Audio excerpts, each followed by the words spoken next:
சரி, அகல் போல ஒரு ஆள் வந்து சொன்னாரு, எல்லாரும் வேகமா வேலை செய்திக்கிறான். அப்ப இவரு சொன்ன யாரும் சொல்லுதா நாய்க்கு நினைச்சிடக்கூடாத தூக்கி காட்டினார். ஒரு கல் இருந்துச்சு, அரிசி தாங்கல. அவன் அவர் செஞ்சு ஹபீப் தூக்கி காட்டினா 3 கல் இருக்கு. இந்த நேரத்தை நான் ஒரு கல் வச்சுட்டேன். இன்னைக்கு நேரத்தோடு இன்னைக்கு 3 கல் வச்சிருக்கிறான்.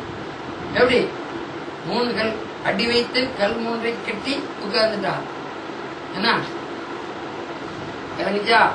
அதுக்குதான் கவிஞர் காசிம் சார் சொன்னா, என்ன சொன்னா, என்ன பிடி அரிசி என்ன பிடி சோற்றில் படி நெய்யை ஊற்றி, பிடி சோற்றில் படி நெய்யை ஊற்றி, பிரியாணி என்ற பெயர் சூட்டி, புளிச்சேப்ப கும்பலை கூட்டி, அடி உடைக்க ஊட்டி, அடி உடைக்க ஊட்டி, என்ன ஊட்டி, அடிப்பற்று மீந்திடில் எளியவர்களுக்கு ஈயும் இவர்கள் எங்கே, அடிப்பட்டு மீந்திடில் எளியவர்களுக்கு ஈயும் இவர்கள் எங்கே, அகல் போரில் கல் 3ஐ கட்டி, அகல் போரில் அடி வயிற்றில் கல் 3ஐ கட்டி பசித்திருந்த எம்மான் எங்கன்னு கேட்கிறார்.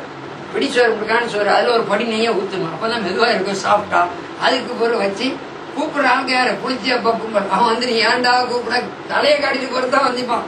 கல்யாணம்ல ஓட்டிட்டு போயிருமா, சாப்பிட போக கூடாதா, வெளியே வச்சு வாங்க வாங்க கிழக்கெல்லாம் வச்சு வாங்க வாங்க. அவன் சும்மாவா தலையை காட்டிட்டு போகமானு அவனை இழுத்து வச்சு அது மட்டும் நான் பொறிச்சது வைக்கல, கொண்டா கொண்டா பொறிச்சு இழுத்துங்க அழுத்துங்க. அவனுக்கு அடி வயிறு உடைக்க ஊற்று.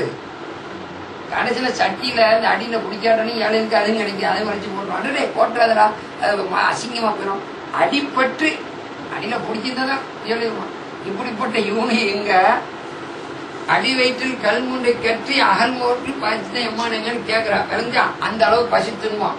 அப்ப நோயில பாதிக்கப்பட்டாங்க வாங்கினா அவருக்கு தகுதி இல்லாத சொல்ல என்ன மஜ்னூன்னு சொன்னா, சூரியகாரன்னு சொன்னா, எல்லாமே இருந்துச்சு. ஆனா ஒரு மனுஷன் மோமினா இருந்தா இந்த 3 வகையான துன்பம் அப்படி அமைப்பா இருக்கும். குறைஞ்சது ஏதாவது ஒண்ணு இருக்கணும், இல்லாட்டி அவன் மோமின்ங்கிறத பயப்படப்படும் சொல்றான்.